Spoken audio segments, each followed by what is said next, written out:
آله وصحبه أجمعين. رب اشرح لي صدري ويسر لي أمري واحلل عقدة من لساني يفقه قولي. رب يسر عليك يسير وتمم بالخير. Assalamualaikum warahmatullahi wabarakatuh. Ahlan wa sahlan yang berbahagia Al-Fadhil Ustaz Muhammad Zukri bin Abdul Jalil kerana sudi bersama-sama dengan Gemenur Iman dalam kuliah 2 hari ini dengan kitab Al-Adab Al-Mufrad, juga bersama-sama yang dikasihi para pencinta ilmu, sahabat-sahabat yang dirahmati oleh Allah Subhanahu Wa Taala.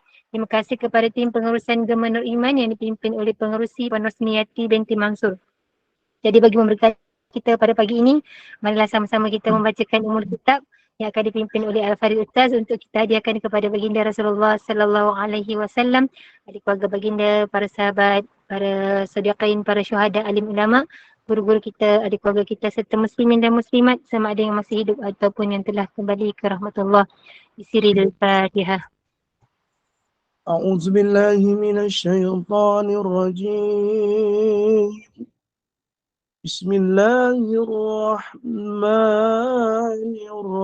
الرحيم الحمد لله رب العالمين الرحمن الرحيم مالك يوم الدين إياك نعبد وإياك نستعين اهدنا الصراط المستقيم صراط الذين أنعمت عليهم غير المغضوب عليهم ولا الضالين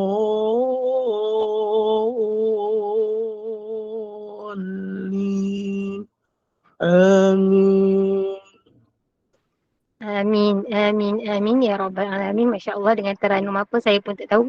Semoga Allah kurniakan keberkatan, kurniakan kerahmatan dan kurniakan kebaikan dengan kita duduk di dalam halaqah ilmu. Saya dengan penuh ta'zim menyerahkan kepada Al-Fadhil Ustaz. Tafadhal mashkura. أعوذ بالله من الشيطان الرجيم بسم الله الرحمن الرحيم السلام عليكم ورحمة الله وبركاته الحمد لله رب العالمين والصلاة والسلام على أشرف الأنبياء والمرسلين وعلى آله وصحبه أجمعين أما بعد فيا عباد الله اتقوا الله أوصيكم وإياي بتقوى الله فقد فاز المتقون. Alhamdulillah, terima kasih kepada moderator kita pada pagi ini dan juga kepada seluruh jemaah Gemenur Iman dan juga pengurusi Gemenur Iman Bonda Rosniati dan juga ayah-ayah, ibu-ibu yang dirahmati Allah Subhanahu Wa Taala. Apa khabar semuanya, sihat dah? Alhamdulillah. Syukur pada Allah Subhanahu Wa Taala dengan izinnya pada bulan yang baru jadi new person. Ada orang di bulan baru daripada single bertukar statusnya married. Ada yang married bertukar statusnya sebagai father or mother. Dan insyaAllah mudah-mudahan apa jua status kita pada hari ini lebih mustahak status kita di sisi Allah Subhanahu Wa Taala. Mudah-mudahan bagi mereka yang mungkin telah melaksanakan majlis perkahwinan, telah menerima menantu, rahmati Allah, yang telah mendapat bakal haji dan telah dapat menjalani kehidupan dengan kebaikan. Mudah-mudahan in this month we will be a good person, another level to make a taqwa in our life, inshallah. Inshallah, because in your life you must know the important things is redha Allah. If you have redha Allah, inshallah we will success in our world and akhirah, inshallah. Macam Mufti Meng, tak nampak Mufti Meng? Subhanahu wa ta'ala. Tuan-tuan hadirin hadirat yang dirahmati Allah. Yang dikasihi juga. I come back from United Kingdom, insyaAllah. Inshallah. Because my cousin, another son, back. Baik, tuan-tuan dirahmati Allah. Baik, terima kasih. Sebelum saya nak teruskan, saya nak tanya ke Kanda Amnira ni. Nama dia sebenarnya Amira ke Amnira? Amnira, Ustaz. Bukan Amira. Amnira. Oh, Tapi dulu. nama glamourous-nya Mira. Oh, nama glamournya lah. Okay, baik. Tapi tak apa nak glamour sangat, Ustaz. Sebab saya tengok nama Jawinya Amnira. Ada yang panggil Mira. Itu panggilan je Mira tu. Nama penuh Amnira. Kita panggil Mira. Baik, Mira je jadi macam air Nira pula, Ustaz. Gantilah Ustaz bagi apa pun asalkan ada nama. Janji yang baik-baik je, insyaAllah. Dah mesti tenang. Dunia masih panjang, tenang, insyaAllah. Jangan kita kusutkan dunia kita dengan perkara-perkara yang negatif. Jangan kita kusutkan benda-benda yang perlu kita hidangkan jiwa kita dengan satu kerohanian yang mendatangkan satu positif di sisi Allah dan juga buat diri kita. Bila kita tertekan, kita jadi negatif. So, mesti hidup kita mulakan dengan positif, dengan senyuman, insyaAllah will be a right person in our world. InsyaAllah. Dan kita buka muka surat ke 100? 114 kan, Ustaz? Kalau tak silap saya lah. Ke Betul, saya 114. Okey, Baik. masya-Allah. Babul ihsani ilal barri wal fajir. Bab pada menyatakan berbuat baik kepada orang baik dan orang jahat. Buat baik berpada-pada, buat jahat jangan sekali. Nampak? Bapa patah orang tua, buat baik berpada-pada, buat jahat jangan sekali. Nak buat baik ni boleh tak? Boleh. Berpada-pada bro.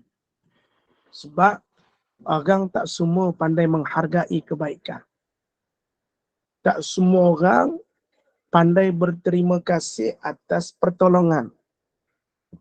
Tak semua menghargai atas semua bantuan. Sebab itu kalau kamu nak buat baik kepada orang lain, nescaya satu benda yang dipesan oleh guru kami, jangan sesekali kau meletakkan satu pengharapan bahawasanya dia akan balas balik apa yang kau buat kepada dia. Sekali lagi saya ulang. Saat kamu melakukan kebaikan hatta pada isteri, hatta pada suami, hatta pada saudara, adik-beradik, dan juga orang siapa pun kau buat baik, satu benda yang kamu kena letak, jangan sekali kau harap dia akan balas balik kebaikan kau. Jelas? Sebab pengharapan pada makhluk ada kalanya kecewa. Tetapi pengharapan kepada Allah tidak akan pulang dengan tangan yang kosong. Kenapa saya sebut benda ni? This satu words from your experience kehidupan kita begini. Ramai yang membantu, lah kali yang dibantu itu membenci kita. Ramai yang membantu, ada kalanya sampai suatu saat kita susah, hilang pandangannya daripada kita. Sebab tu sekali lagi saya kata guru kami, nak tenang, saat kamu buat baik, janganlah kamu meletakkan pembalasan kepada apa jua kebaikan yang kamu buat. Takut-takut kamu akan jadi kecewa. Takut-takut kamu akan jadi kecewa. InsyaAllah. Haddatsana al-Humaydi qala haddatsana Sufyan qala haddatsana Sani bin Abi Hafsah al-Munziril Munziris Sauri Al-Muhammad bin Ali bin Hanafiyah. Hal jaza'ul ihsan ilal ihsan. Qala hiya musajjalatun lil barri wal fajar. Qala Abu Abdullah. Qala Abu Ubaidin musajjalatun mursalah. Daripada Muhammad ibnu Ali ibnu Al-Hanafiyah. Bukankah balasan bagi kebaikan adalah kebaikan? Jelas. Bukankah balasan bagi kebaikan adalah kebaikan? Betul. Buatlah yang baik pada manusia dengan kerelaan serta keikhlasan, jerih payah kita tidak sia-sia. Tuhan dah berjanji memberi balasan. Allah janji. Tapi Allah dah berjanji akan beri balasan. Allah sebut dalam Quran, baik dibalas baik, jahat dibalas jahat. Di sisi Allah. Saya ulang balik. Baik dibalas baik, jahat dibalas jahat. Kejahatan dibalas kejahatan di sisi Allah. Di sisi manusia, baik ada kalanya dibalas baik. Baik ada kalanya dibalas dengan tidak baik. Kita baling mangga, dia baling sepana. Kita baling manggis, dia baling sampah. Di sisi Allah, no excuse. Baik balas baik, buruk balas buruk. Kadang yang buruk tu dekat atas dunia dibalas baik. Jelas apa yang saya kata. Makna kadang ada orang sifatnya buruk dibalas dengan baik. Kan? Orang sanjung, orang suka, dia tak solat.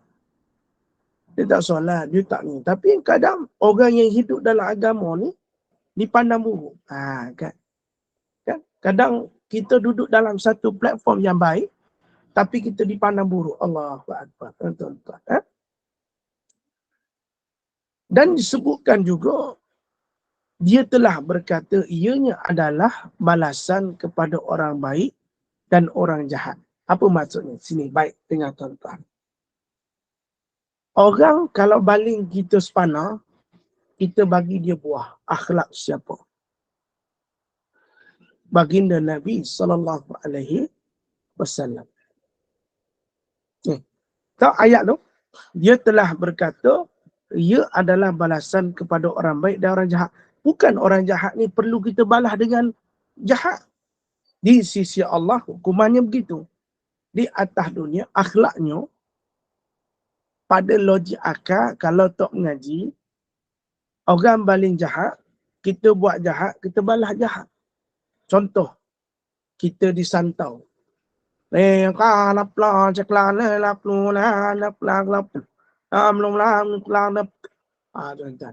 Dia hantar ke kanda Amnira. Masuk dia punya santau tu dekat dalam nasi lemak.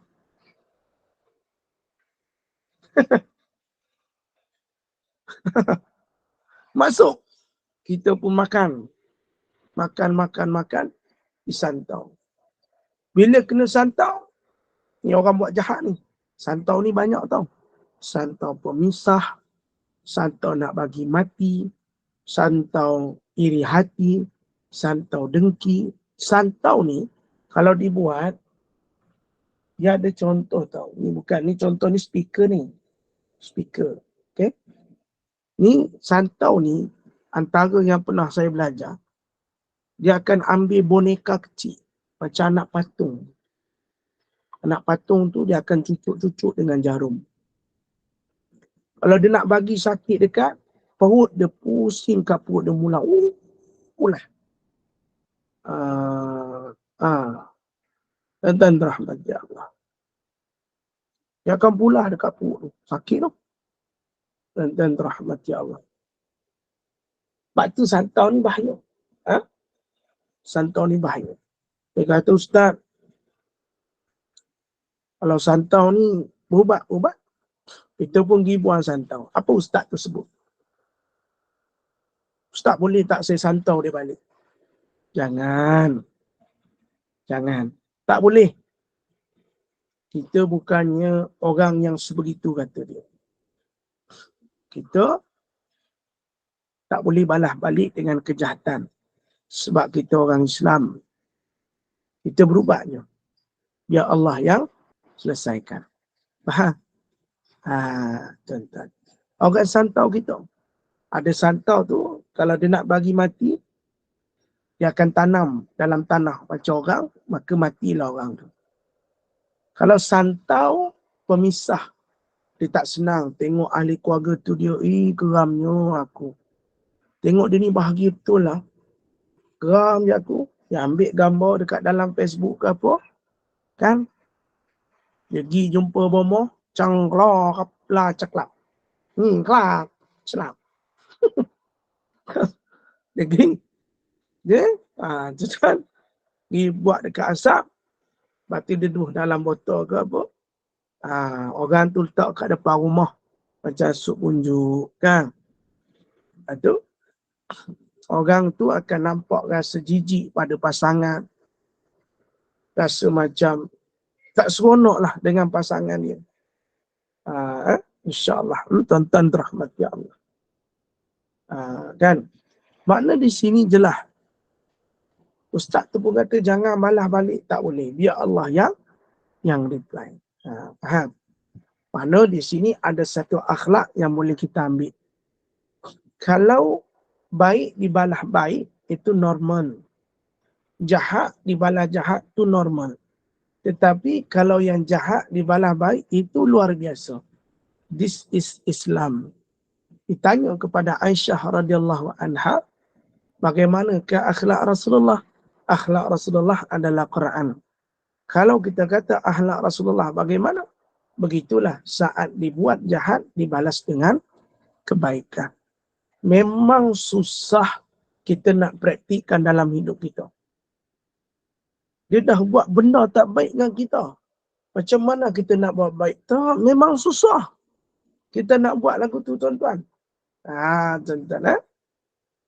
Makna di sini, tuan-tuan yang dirahmati Allah Subhanahu Taala, kita sebagai manusia tidak boleh menghukum seseorang. Kalau kita menghukum, takkan jadi selesai masalah. Tapi kalau Allah yang menghukum, lebih teruk daripada hukuman manusia. Sebab tu kalau orang buat kita, Alhamdulillah. Kalau orang cakap kutuk kat kita, Alhamdulillah. Sebab tuan-tuan pernah dengar cerita Nabi Nuh alaihi salam. Nabi Nuh, tuan-tuan, dia dah putus asa dengan umat dia. Dia kata, wahai Allah, aku dah putus asa, ya Allah. Kau timpakanlah azab kepada umatku. Lalu kata Allah, buatlah kapal. Kapal bukan di pantai, tetapi di tengah-tengah bandar. Lalu, tuan-tuan yang dirahmati Allah, Allah beri satu benih, ditanam, lalu menjadi satu pokok, lalu dibuat daripada benih tersebut kapal, tuan-tuan. Kapal. Kapal dia ada berapa tingkat. Sedangkan ketika itu kaum Nabi Nuh alaihi salam, dia kata Nuh ni gila ke apa? Ni putus asa. Dia putus asa. Sebab putus asa. Bila putus asa, kita dah orang caci, kita bawa kebaikan. Tapi dah putus asa, Nabi Nuh doa lah. Tuan-tuan, ya Allah, timpakan azab pada umatku.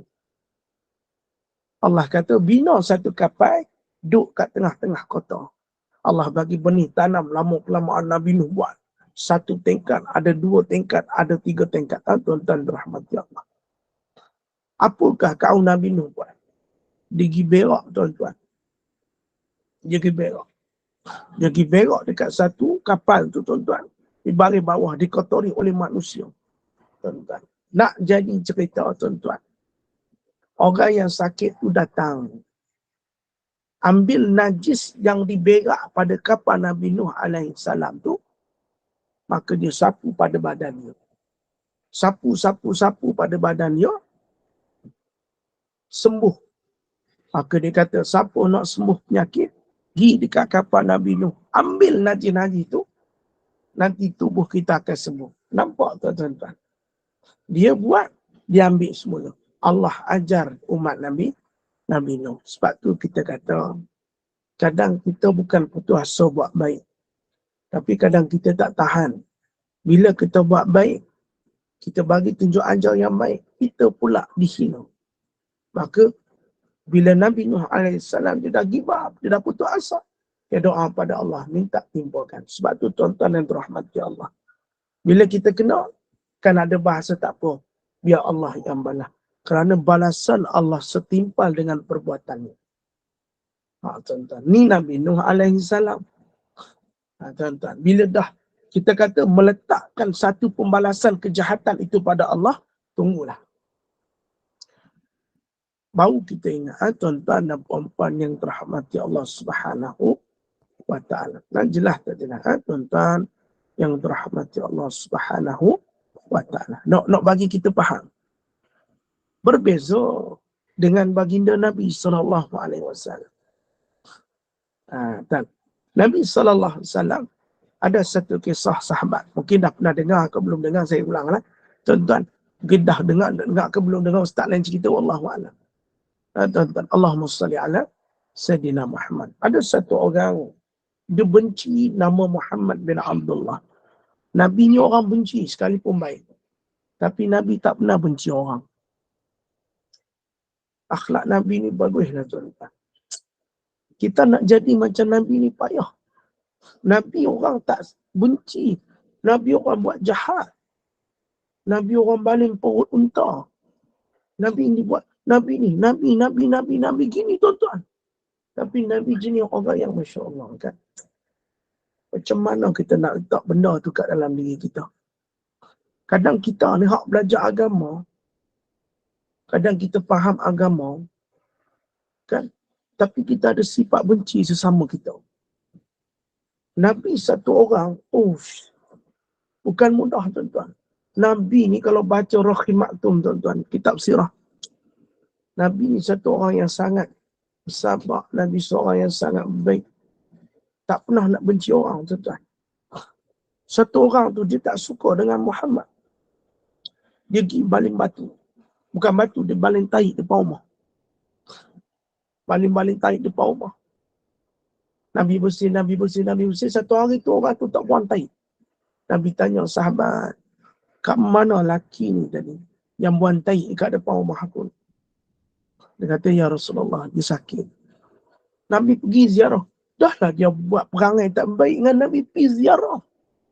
Kita kalau dengar orang buat tak baik dengan kita, sakit dia, apa jadi musibah, apa kata dia? Padan muka. Itulah padan muka. Terimalah kau. Nabi bukan ada ni lagu tu tuan-tuan. Nabi dia kata,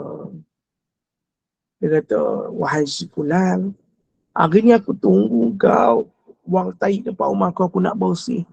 Tapi kau tak ada. Aku dengar orang kata kau sakit, lepas aku datang ziarah. Apa kata dia? Engkau ni layak jadi Nabi. Kau ni layak jadi Rasul. Bukan Muhammad tu. Muhammad tu tak betul langsung. Dia tak layak jadi Nabi. Ke sahabat kata apa? Wahai si fulan, yang kau buang tahi itu, yang datang ziarah kau ni adalah Nabi SAW. Ialah Muhammad yang kau benci. Terus dia angkat syahadat. Asyhadu an la ilaha illallah wa asyhadu anna Muhammadar Rasulullah. Kadang nampak benda ni simple. Tapi bagi orang yang Allah terus masuk Islam. Sebab akhlak Nabi SAW. Sebab tu kita kata, kita hendaklah belajar macam mana orang buat jahat kat kita. Orang mengumpat kita. Orang mengata kita, orang fitnah kita. Orang caci maki kita, tapi kita balas baik kat dia. Kita datang jumpa dia, Assalamualaikum. Dia akan bertanya, kenapa lah si Mamat ni? Aku dah lah hina dia. Dah lah aku caci maki dia. Dah lah aku mengata dia macam-macam. Dia jumpa aku punya donor, dia bagi salam pada aku. Tuan-tuan. Dia bagi salam pada aku. Aku jenis orang ke apa? Setiap benda buruk akan kalah dengan kebaikan. Setiap benda yang jahat akan ditundukkan dengan kebaikan. Dan rahmat Allah Subhanahu Wa Taala. Supaya kita jelas dalam kehidupan kita. Nak bagi tahu, setiap kali benda yang jahat menimpa kita, bermula didik supaya tidak melontarkan benda yang negatif. Supaya tidak berkata yang negatif dan membalahnya dengan satu benda yang negatif. InsyaAllah. Wallahu a'lam. Dan perempuan yang terhadap Allah Subhanahu Wa Taala.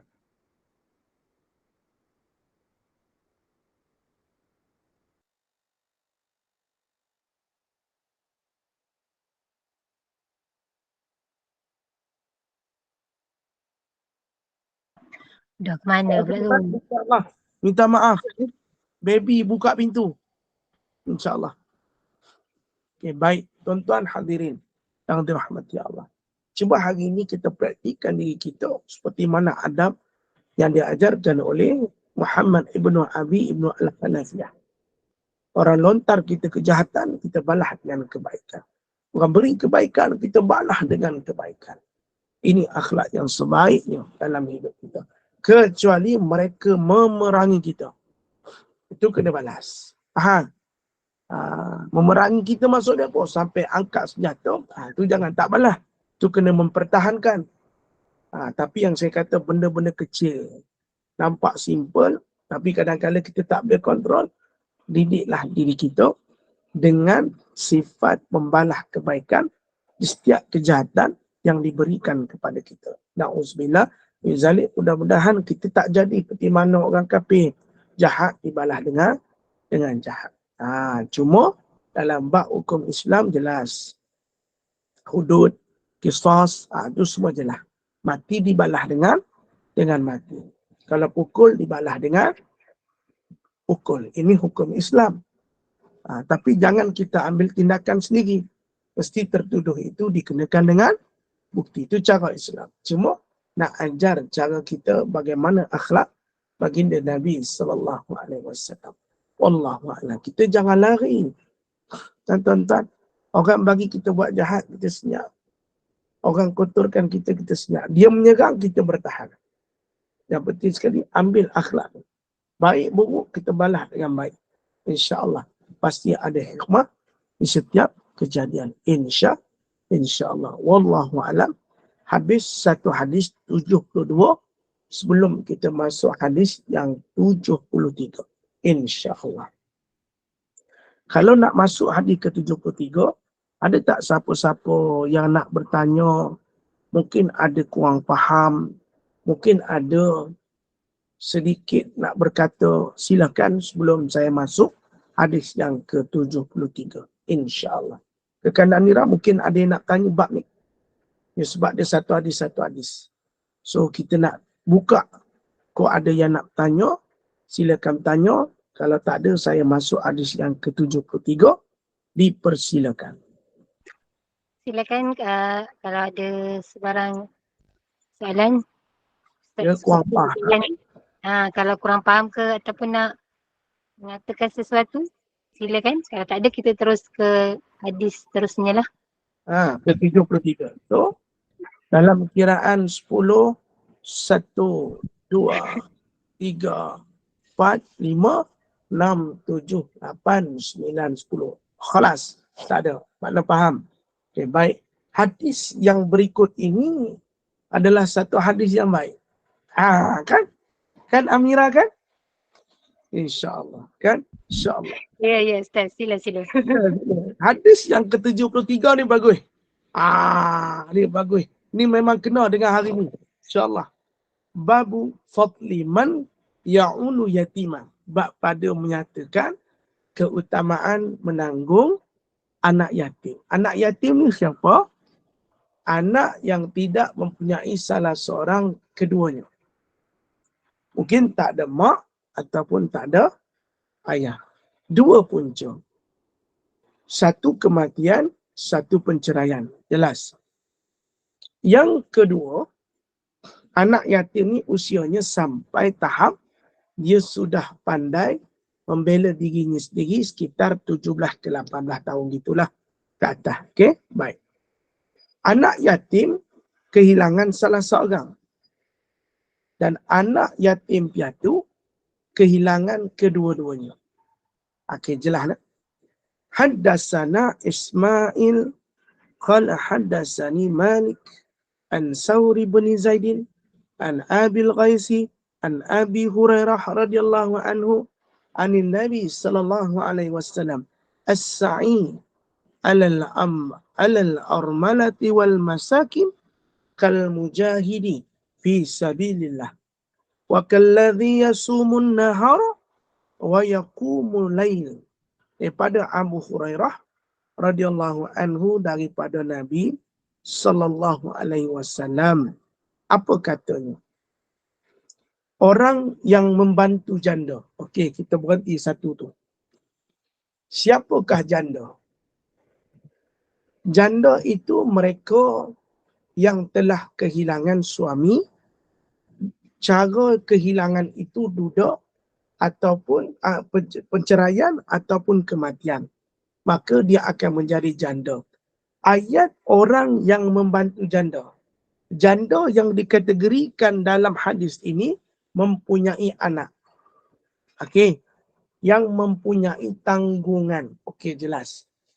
Dalam bab membantu janda ada dua.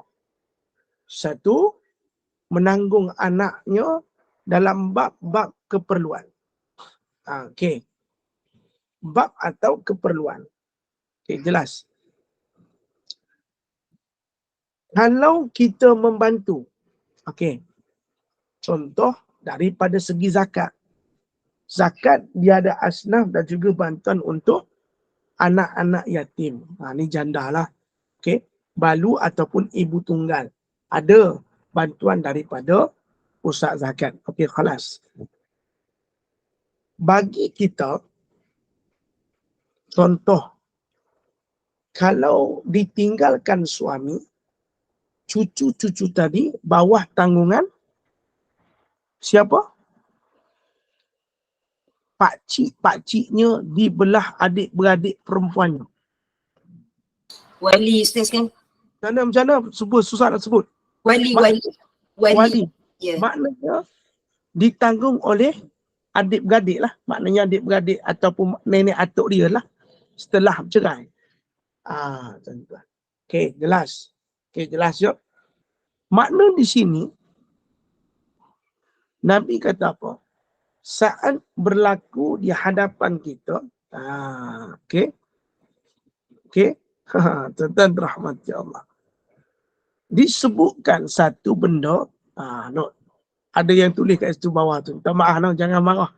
Okey. Balu tu adalah, disebutlah kat bawah tu dah sebut tadi.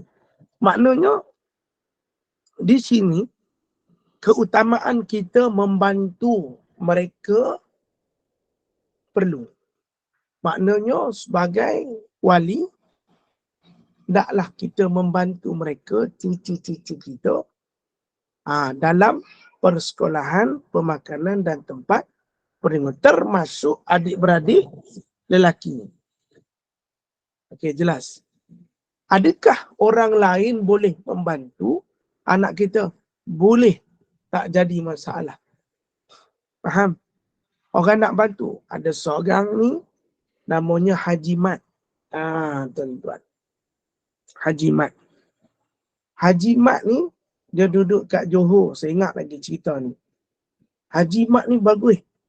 Dia mati waktu sujud dalam bulan Ramadan dengan solat tarawih. Jelas. Haji Mat ni dia meninggal waktu solat tarawih bulan Ramadan sujud. Okay, jelas. Lepas dia dikebumikan, ramai tanya isteri dia. Apakah amalan Haji Mat ni sampai arwah ni meninggal memang sangat mulia? Dah lah tengah sujud. Lepas tu dalam bulan Ramadan, lepas tu solat tarawih yang tak ada pada bulan lain. Maka dia kata Haji Mak ni dia ada satu sifat. Bila dia pergi solat, ya, dia akan balik daripada solat, dia akan singgah rumah ibu-ibu tunggal. Alah, bahasa mudah kita janda lah. Maksud dia tak ada suami lah. Ibu tunggal ni ada tanggungan. Kan janda ni bahasa mudah bagi kita faham. Okay. Dia akan singgah, dia akan tanya,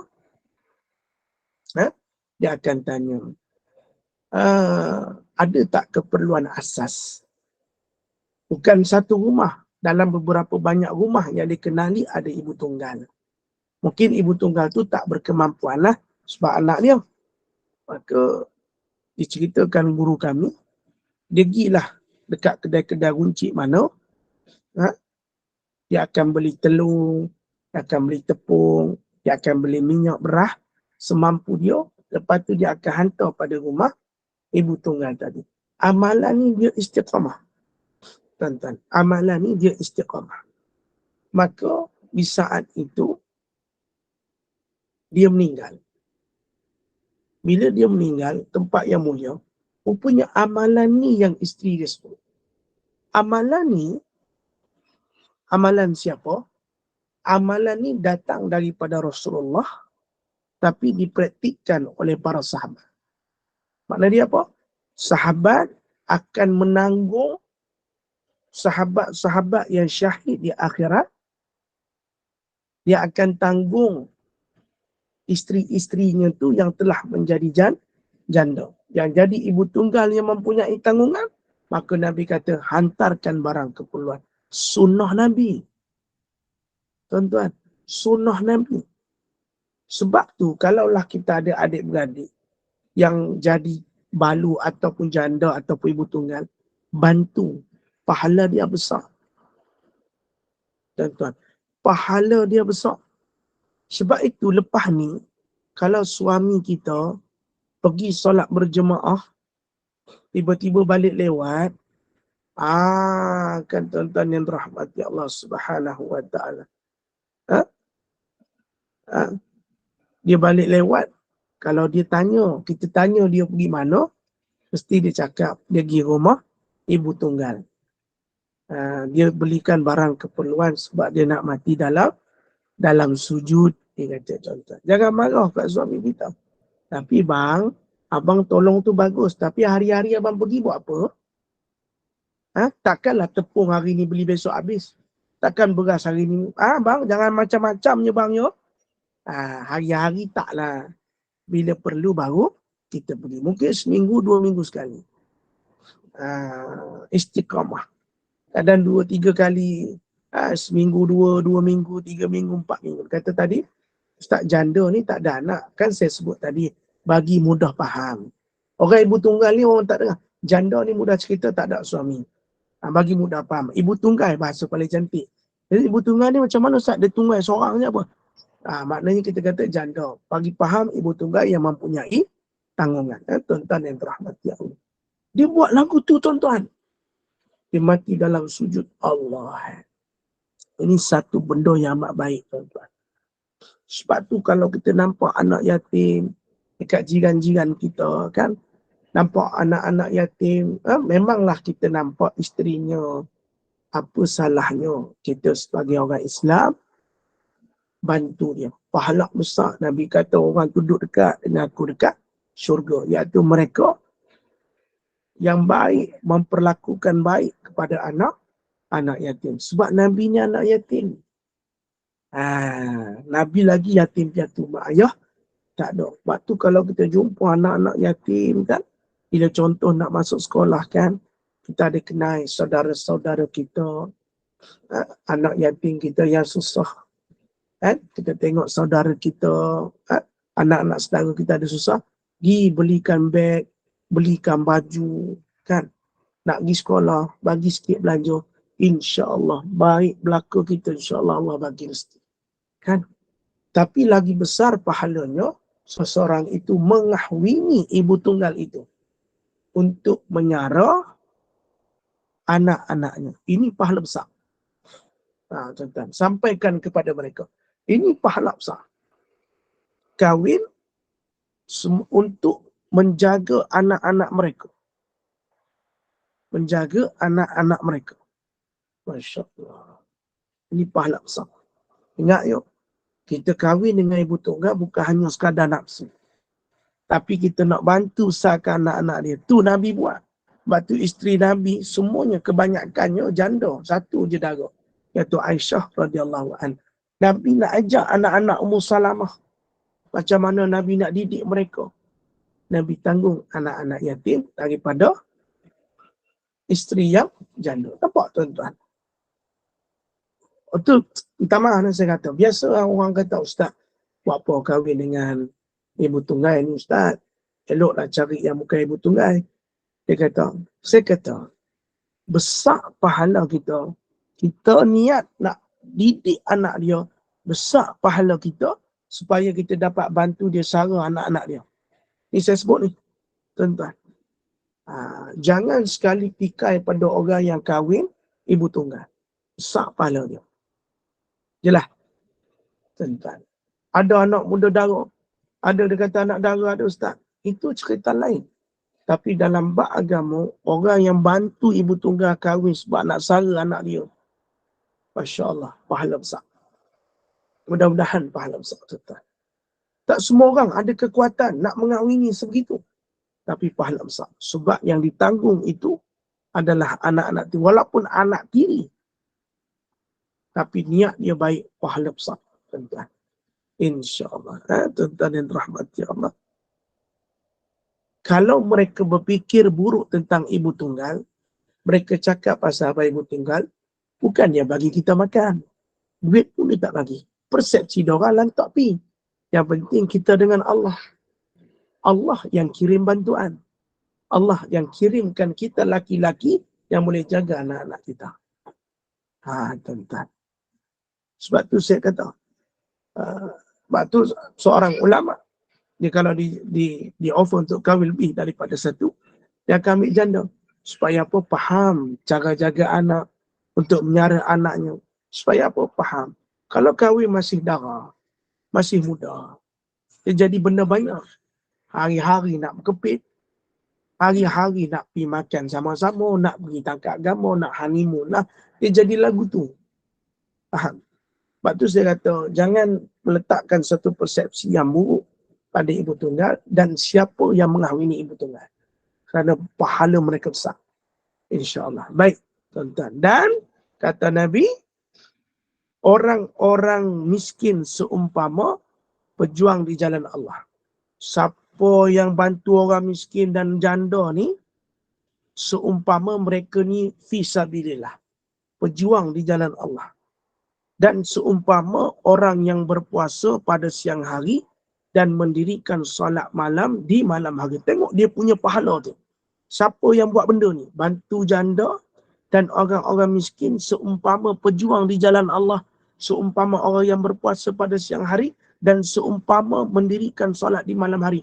Pahalanya bagi tahu pada suami kita. Sampaikan pada suami kita. Kalau tak mampu nak bantu janda, bantulah orang-orang miskin. Tak mampu nak sara anak yatim, kita tak nampak anak yatim, bantulah orang miskin. Kadang kita selama hidup, berapa banyak kita tolong orang miskin. Berapa banyak kita infakkan pada anak-anak yatim. Cuba kita ingat balik. Seumpama Nabi kata apa? Fisabilillah. Seumpama orang yang fasting. Seumpama orang yang mendirikan solat malam. Bagi orang yang melakukan perbuatan ini. Masya Allah. Tabarakallah. Tuan-tuan dengar. Tuan-tuan dengar ni. Nabi sebut ni. Allah, tuan-tuan. Sebab tu nampak orang miskin. Ni peluang kita. Nampak saudara kawan-kawan kita yang perjalanan mereka tak berapa cantik. Bantu anak mereka. Tuan-tuan. Bantu nah. Ni acik ada RM2 ni. Balik nanti beli aiskrim. Bantu. Senangkan anak yatim. Senangkan juga mak dia. InsyaAllah. Kita akan dapat seperti mana yang Nabi sebut. Ni tuan-tuan Nabi sebut ke saya. Hak tu saya kata besar pahala. Apatah lagi mengahwini ibu tunggal untuk menyara anaknya. Lagi besar pahala. Tapi ingat, mesti niat tu betul. Jangan bila dah kahwin besok, kau ni jadi satu beban pada akulah, anak aku tak boleh. Ini akhlak kena betul. Tuan-tuan dan terahmati Allah, Allah wa'alam. InsyaAllah. Jelas? Jelas nak? Jelas nak?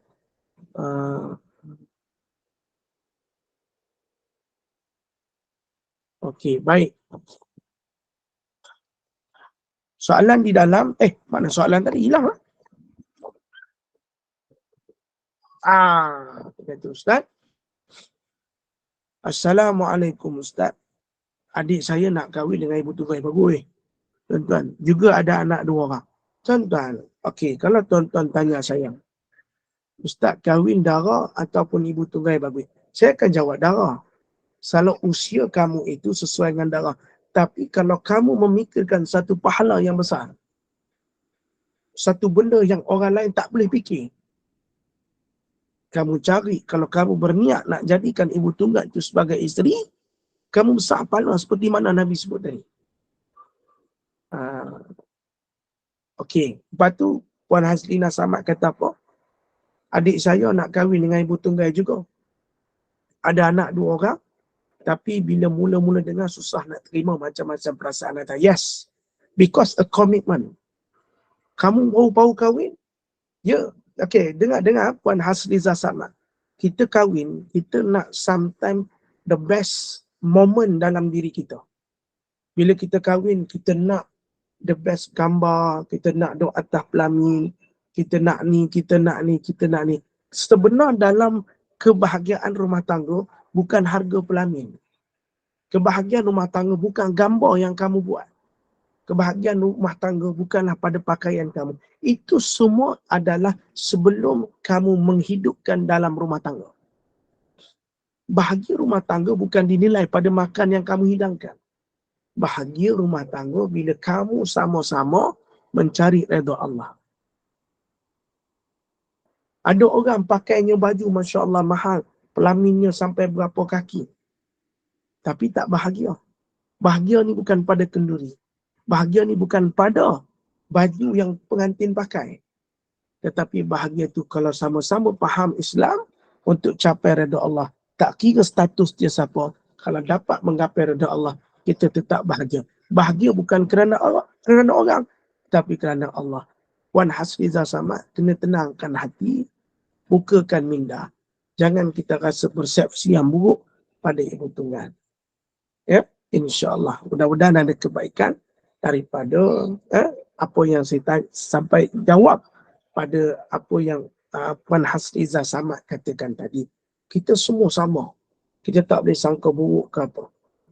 Kawan saya ada yang kahwin anak 2. Ada yang kahwin anak 3.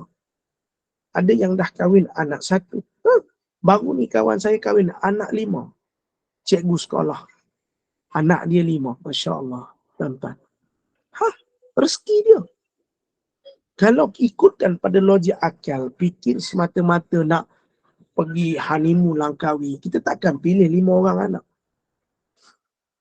Sebab kita tahu is commitment. You kahwin, you tak boleh fikir nak mulakan hidup daripada fasta. You dah ke atas dah. Ni risiko kalau you ambil. Tapi you kena bersedia, sungguh-sungguh bersedia. InsyaAllah.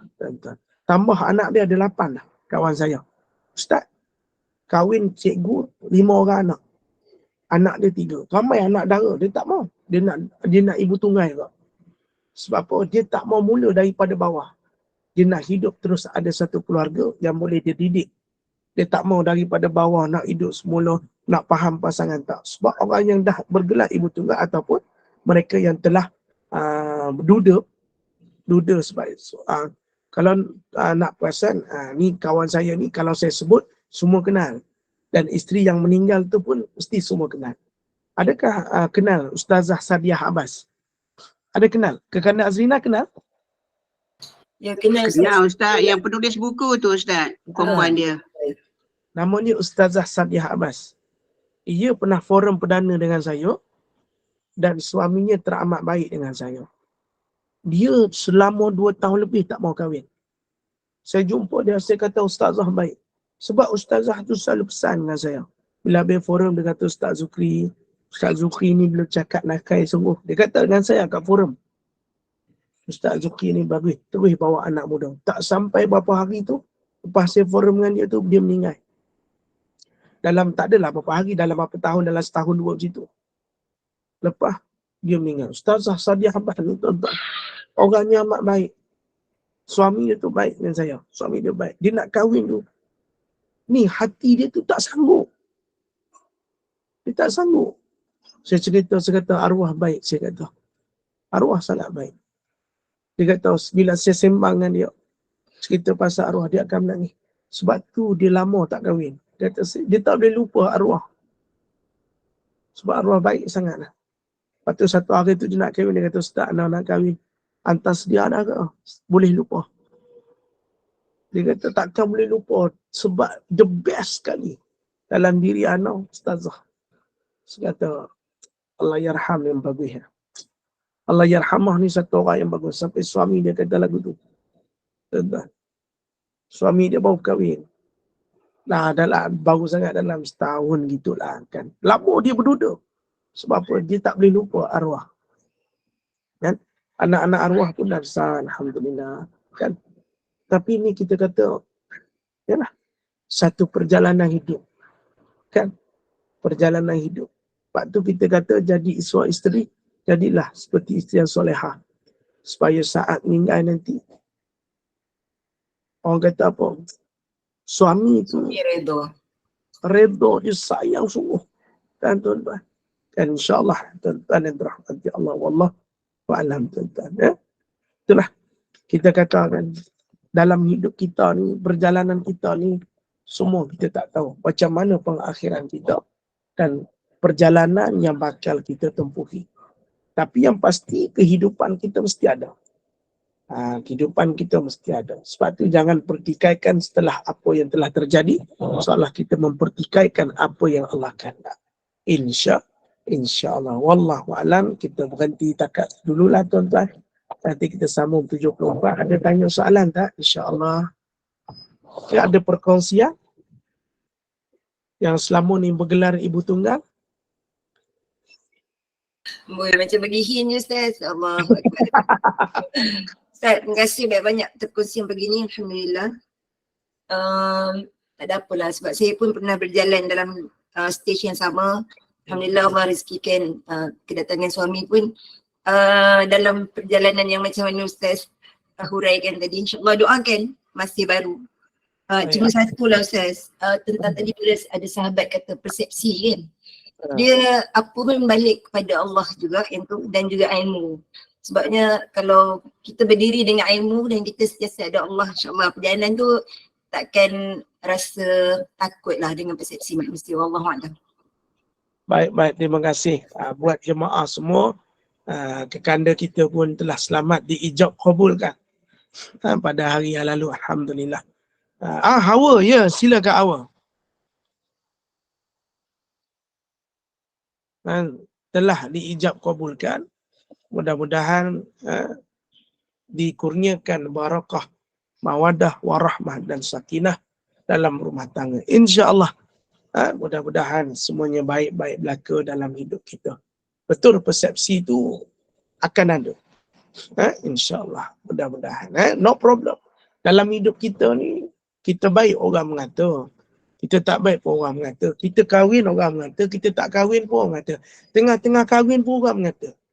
Tengah-tengah kahwin tiba-tiba ketibaan pengantin. Daripada pengantin lelaki, tiba-tiba saja datang. Oh tu ke pengantin lelaki dia. Ya Allah, ya Tuhan, aku gemuknya. Tengok isteri dia tu kecil je. Macam mana dia boleh pilih? Tengah bersanding orang mengata. Jadi macam mana? Hidup ni memang tak lari daripada dikata-kata. Kan? Yang penting biar Allah yang nilai diri kita. Itu lebih baik. Tuan-tuan. Kadang tengok ni kalau kau nak tahu tu, suami dia tu bersanding. Tak lain, tak bukan. Pakai duit isteri. Suami dia mana ada duit? Sikit pun tak ada. Semua pakai duit isteri. Pelamin duit isteri, makan. Malu betul. Astaghfirullahalazim. Innallaha wa malaikatahu yusalluna ala nabi. Hidup. Hidup ni orang kata je tuan-tuan. Sebab tu dalam hidup kita tak usah fikir kata orang. Kita nak hidup bahagia, tak perlu kata orang. Yang penting kita semua jaga diri, jaga keluarga, taat pada suami, didik anak-anak kita dengan agama. InsyaAllah. Kata orang ni susah nak berhenti. Kalau tak hidup dengan kata orang, susah. Kata-kata orang ni kita kena sentiasa ada kaedah untuk kita fahami. InsyaAllah. Wallahu a'lam. Baik.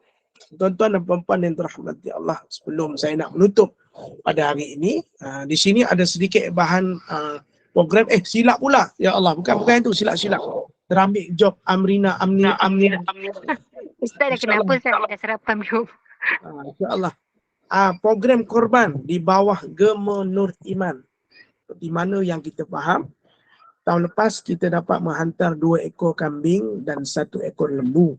Dan sekarang ini kata Bonda Nur, kita masih kekurangan 1 bahagian untuk ibadah korban. Okey, baik. Dan satu ibadah korban maknanya cukuplah kita seekor lembu. Okey, baik. Kita tak ada target. Kalau dapat lebih, alhamdulillah. Dapat 1 pun alhamdulillah. Cuma program ni dibuat sebagai satu platform bahawa Gema Nur Iman ni meluas. Bukan hanya pada kuliah saja. Sebab Gema Nur Iman ada bantu memberi fakir, ada buka puasa, ada buat telaga perigi, macam-macam. Dan kita nak jadikan Gema Nur Iman satu platform untuk orang buat baik. Walaupun secara alamiah kita berhubung, tetapi buat baik ni di mana-mana saja. Maka saya di sini menyerulah kepada mereka yang belum berkorban, sila berkorban di mana-mana yang diinginkan. Kat surau boleh, kat masjid saya, atau kalau nak bersama dengan grup Gema Nur Iman. Gema Nur Iman di bawah kelolaan saya sebagai kapten ibadah korban, boleh berhubung dengan Bonda Masrahah dan Bonda Nur ini, sebahagian 850 dan lebihan daripada bahagian itu kita akan masuk ke dalam tabung pengurusan Gema Nur Iman untuk aktiviti. Sebab tu apa sekalipun dalam keadaan korban tersebut, saya akan hadiahkan pada fakir miskin, itu saja. Dan saya tak mengambil sebarang duit daripada ibadah korban tersebut. Saya akan menguruskan sahaja, dan insya-Allah saya juga yang akan sembelih lembu tu nanti. Insya-Allah. Seperti mana saya keluarkan pisau tadi pada kekandang Amira sampai dia takut. Tuan-tuan dan dirahmati Allah. Maka saya harap kalau nak masuk, jangan terlalu lewat untuk masuk, supaya kita dapat beramal dengan apa yang ada pada bulan Zulhijjah bila telah masuk, sebagai orang yang masuk ibadah korban. Seperti biasa, nak dapat bahagian tuan-tuan pun boleh, perempuan pun boleh, tapi ambil di tempat di rumah Bonda Rosniati. Lembu tu bahagian tuan-tuan lah, termasuk tulang, termasuk paru-paru, apa-apa semua tu saya akan bagi. Tak tahulah kalau Bonda No dia nak kepala, saya bagi kepala sekali. InsyaAllah. Kalau rajin siang-siang lah, saya tak rajin siang, tak pandai siang kepala. Tapi apa-apa pun, segera kalau beramal, kita biar bersegera supaya dapat kita laksanakan ibadah ni dan kita tutup bahagian, dan kita akan buat mudah untuk proses terusnya, insya-Allah. Sebab kalau kita dapat duit lebih awal, lebihlah lembunya besar sikit. Sebab saya dah pergi ke ladang dan lembunya agak besar walaupun jumlah 5-7. Kalau kita beli last minute, kita akan dapat lembu 5-7 tapi harga asal 5,000 sebab harga lembu last minute. Tak ada choice, kita kena pilih. So kita cuba dapatkan yang terbaik. Kalau cukup, kita akan book. Kita tak ada target dapat lebih, alhamdulillah. Kambing masih dibuka lagi. Kambing banyak. Masih dibuka lagi. Kalau ada yang nak sedekah kambing 1,300, insya-Allah kita boleh dapatkan juga. Dan semuanya boleh berhubung dengan bahagian AJK Masjid, AJK GNI, iaitu Bonda Rosniati dan Bonda Masrahah dan juga Bonda Narini. Insya-Allah sekadar itu dululah. Saya serahkan kepada Bonda Kekanda. Silakan. Alhamdulillah. Barakallahu fikum. Jazakumullah khairan jazak di atas perkongsian ilmu hari ini. Dengan 2 hadis yang dibacakan oleh Ustaz, mudah-mudahan sikit sebanyak dapat memberi manfaat kepada kita. Mudah-mudahan barokah, mudah-mudahan Allah kurniakan rahmat kepada kita. Terima kasih kepada tim Gema Nur Iman, sahabat-sahabat pecinta ilmu yang mengimarahkan kuliah ini. Sikit bahan Ustaz. pukul 5.15 petang kuliah asar bersama dengan Al-Fadilah Ustazah Nolia binti Haji Kasmuri dengan kitab Fiqh Mazhab Imam Syafi'i. Jadi teruskan bersama dengan Gemenur Iman ya. Dan ini saya mewakili Gemenur Iman, mohon maaf sekiranya ada sebarang kekurangan dan kesilapan yang baik itu datang daripada Allah, yang tidak baik dan kelemahan itu daripada kami sendiri. Sebagai menutup majlis, mohon sekali lagi Al-Fadhil Ustaz untuk bacakan tasbih kafarah dan surat doa. Saya sudahi dengan wabillahi taufiq wa hidayah. Assalamualaikum warahmatullahi wabarakatuh. Subhanallah wa bihamdihi subhanallahil azim asyhadu an la ilaha illa anta nastaghfiruka wa natubu ilaik. Bismillahirrahmanirrahim. Wal 'asri innal insana lafi khusr illa alladhina amanu wa 'amilus shalihat wa tawassaw bil haqqi wa tawassaw bis sabr. Wabillahi taufiq. Assalamualaikum warahmatullahi wabarakatuh. Terima kasih semua. Terima kasih.